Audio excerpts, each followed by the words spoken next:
प्राचीन समय की बात है। एक क्रूर शासक हेरोनियस का अंत हुआ और गद्दी पर बैठा हेरोनियस का सेनापति गैरायस, और इसी के साथ गैरायस ने एक खुशहाल साम्राज्य की नींव रखी। गैरायस बचपन से ही आशावादी था और एक महान योद्धा भी।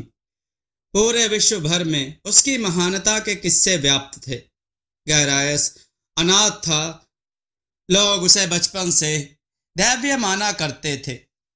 लोगों में काफी बातें हुआ करती थी कि वह सूर्य का पुत्र है। गैरायस बचपन से ही इन्हीं बातों को सुनकर बड़ा हुआ था, तो सूर्य को अपना पिता मान ही लिया।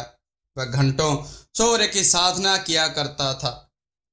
क्रूर राजा हेरोनियस सेनापति गैरायस की बढ़ती लोकप्रियता से चिंतित तो था ही, साथ ही साथ अपनी विशाल सेना का उत्तरदायित्व एक ऐसे व्यक्ति के हाथ में देकर भी चिंतित था, जो कि बहुत शक्तिशाली, न्यायप्रिय और आशावादी भी था।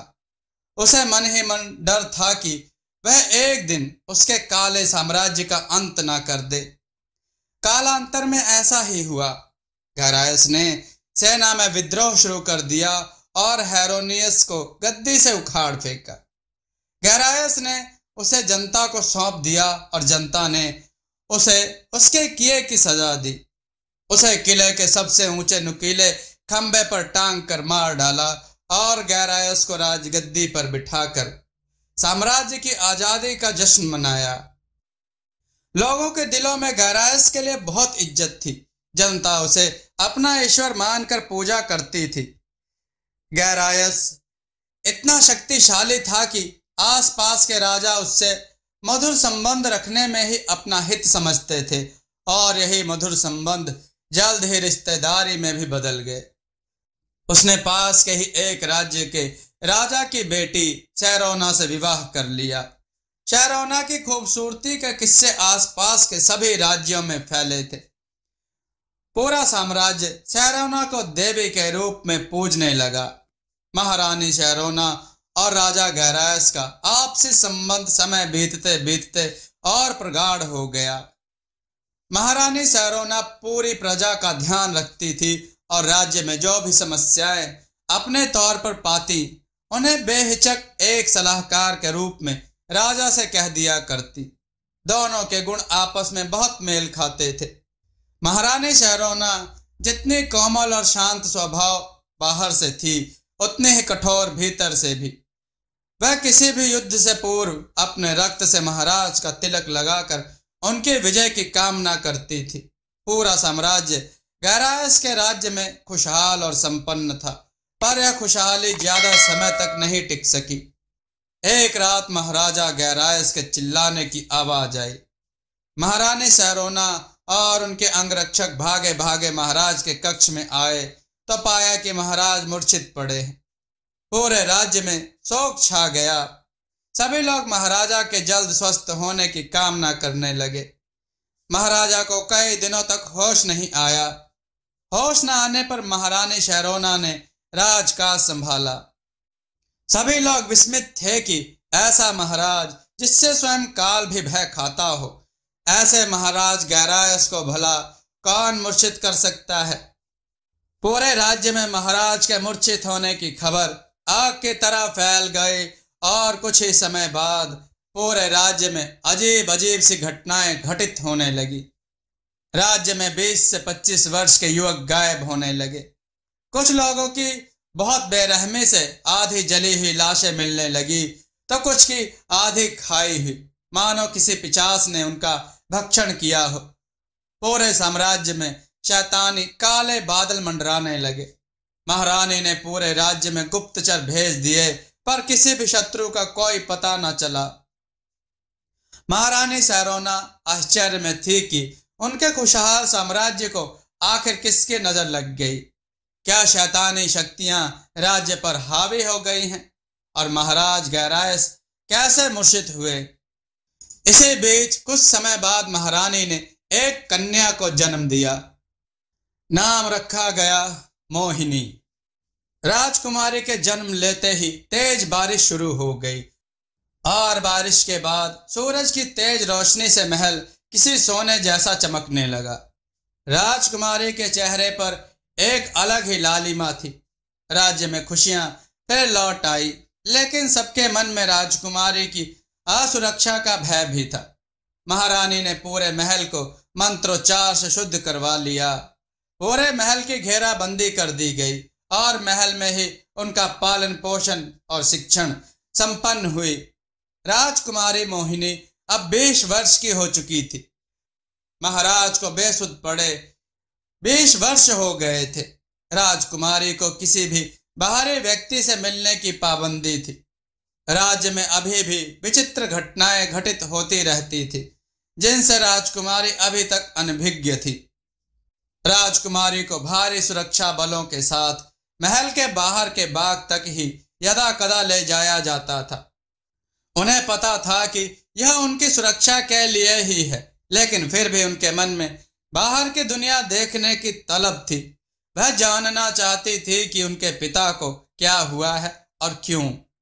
महारानी को किसी से इतना भय है जो उन्हें बाहर की दुनिया से छिपा कर रखा जाता है। राजकुमारी धनुर्विद्या, घुड़सवारी, तलवारबाजी, निशस्त्र युद्ध, राजनीति, कर्मकांड, पाक विद्या आदि कौशलों में निपुण थी। वह अपने पिता की प्रतिबिंब थी। उन्हीं की तरह साहस, धैर्य, कर्तव्य परायण जैसे गुणों में परिपक्व थी। लेकिन वह एक बात जो राजकुमारी को बाकी किसी भी वीरांगना से अलग करती, वह थी उनकी चमत्कारिक शक्तियां, जिन पर उनका खुद का भी नियंत्रण नहीं था। उनके जन्म के समय से ही कई विचित्र घटनाएं महल में घटित होती रहती थी।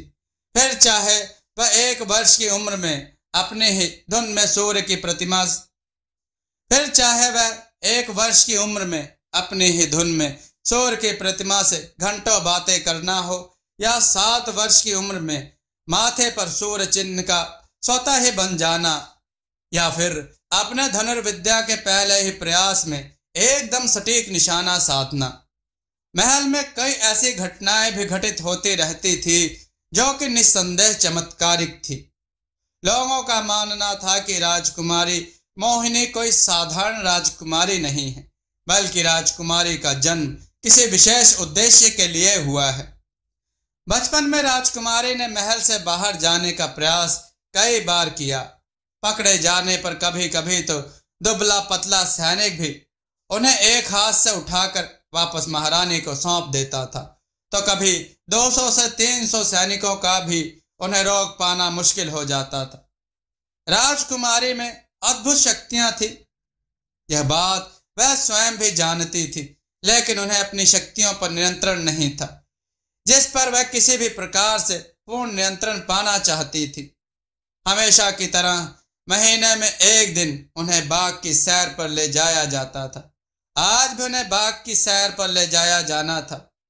राजकुमारी मोहिनी की बाग से भाग जाने की योजना थी।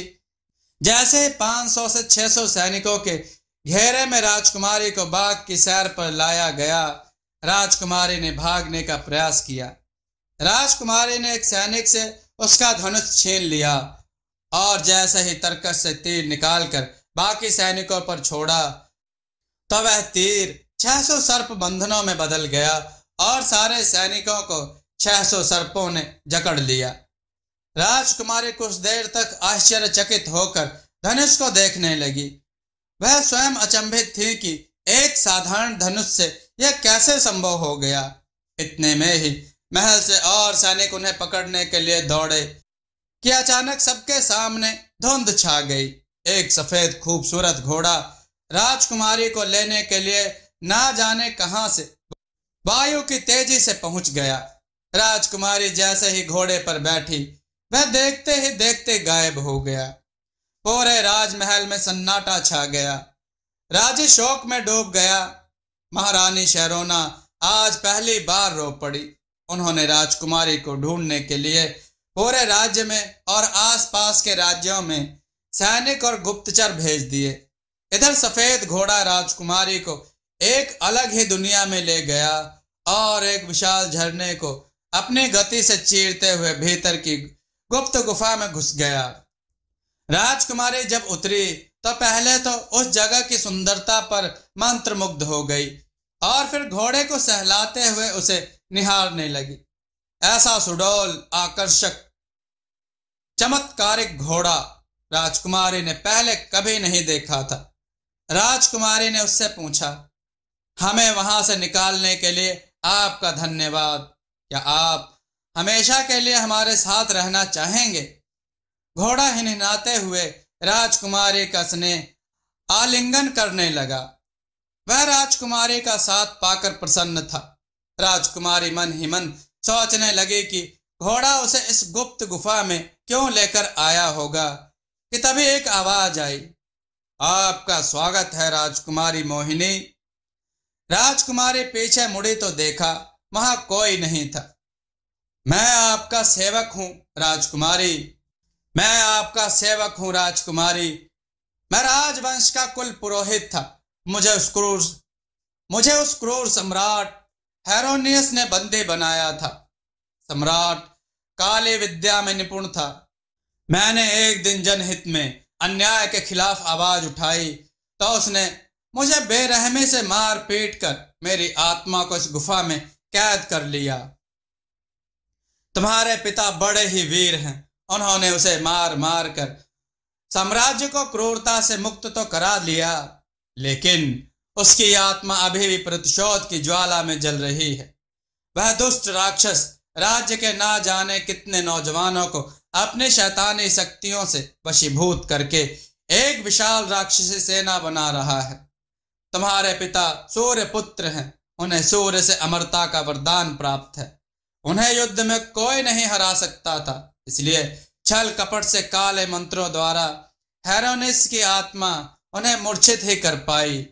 तुम्हारे पिता तभी होश में आ पाएंगे जब हेरोनियस की बुरी आत्मा का अंत होगा। वह तंत्र विद्या से पूरी शैतानी दुनिया पर राज करता है। सारे शैतान उसका हुक्म मानते हैं। वह बहुत ही शक्तिशाली है।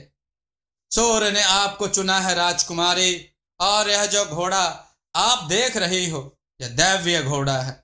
बस प्रतीक्षा है तो आपकी चमत्कारिक शक्तियों पर आपके नियंत्रण की, जिसके लिए आपको एक तिलिस्मी पत्थर अपने मस्तिष्क के सूर्य चिन्ह पर धारण करना होगा, और उसे पाने की राह बिल्कुल भी आसान नहीं होगी राजकुमारी।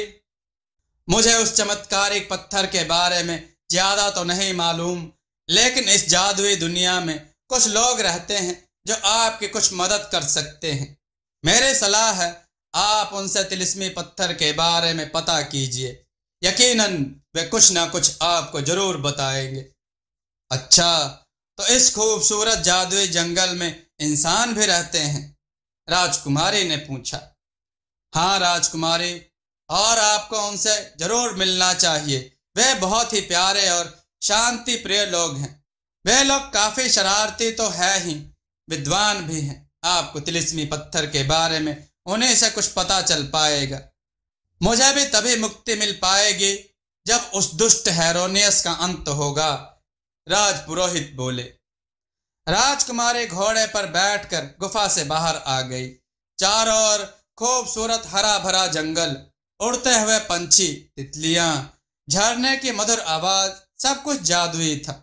जैसे ही राजकुमारी घोड़े से नीचे उतरी, एक पेड़ की शाखा ने उन्हें उठा लिया। सारा जंगल एक साथ बोल उठा, आपका स्वागत है राजकुमारी मोहिनी। पेड़ों को बोलते हुए देखकर राजकुमारी हैरान थी। उनके बाग के पेड़ तो कभी नहीं बोलते थे, फिर ये पेड़ कैसे बोल सकते हैं? राजकुमारी मन ही मन सोचने लगी, यहां सब कुछ जादुई है राजकुमारी। पेड़ ने राजकुमारी को वापस जमीन पर उतार कर कहा, महान सम्राट गैरायस की बेटी राजकुमारी मोहिनी का इस जादुई जंगल में स्वागत है। राजकुमारी कुछ आगे बढ़ी तो एक घास के झुरमुट के हिलने की आवाज सुनी। वे जैसे ही पास पहुंची तो आवाज आई, छोड़ दो इसे, दुष्ट, यह मेरा है, मुझे भूख लगी है। राजकुमारी ने अपनी तलवार निकाल ली और जैसे ही घास को अपनी तलवार से किनारे किया तो देखा एक प्यारा सा बौना एक गिलहरी के मुंह से फल छीन रहा है। राजकुमारी को देखते ही उसने फल पर से अपनी पूरी ताकत हटा ली और दांतों से जोर लगाती गिलहरी एक झटके में पीछे गिर गई। राजकुमारी मोहिनी जोर से हंस पड़ी। राजकुमारी जी, आप यहां कैसे? वह आश्चर्य और खुशी से राजकुमारी को देखकर बोला। राजकुमारी ने उसके पेट पर गुदगुदी करते हुए पूछा, आपका नाम क्या है छोटे राजकुमार? वह शर्म से पानी पानी हो रहा था। जी वो नाम क्या रखा है? चलो मैं आपको अपना छोटा सा गांव दिखाता हूं। हम जरूर चलेंगे, लेकिन आपका नाम जान लेने के बाद। राजकुमारी ने शरारती अंदाज से पूछा। मेरा नाम रोनी है राजकुमारी जी, लेकिन सारे गांव वाले मुझे छोटू कहते हैं। मैं अपने गांव के बौनों में सबसे छोटा हूं, सब लोग मुझे चिढ़ाते हैं। वह बोला। हाँ, अच्छा तो छोटू जी, माफ करना रोनी जी, हमें भी आपके गांव में ले चलेंगे? राजकुमारी बोली।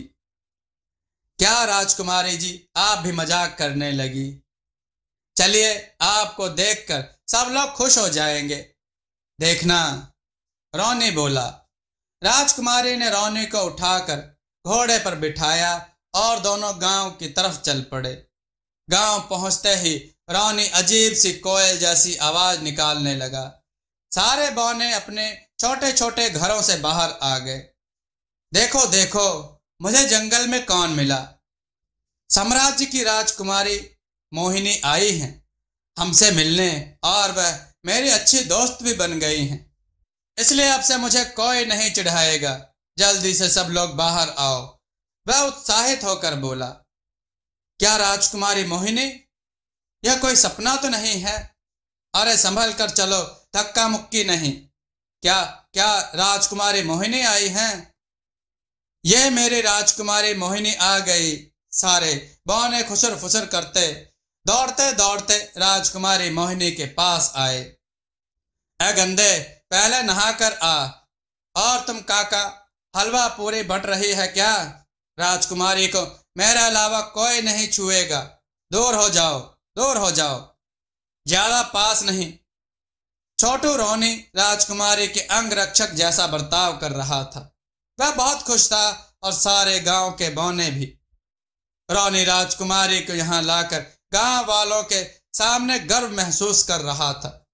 बौनों की भीड़ में से एक बुजुर्ग आगे आया और बोला, राजकुमारी, आप और यहां हमें बुला लिया होता।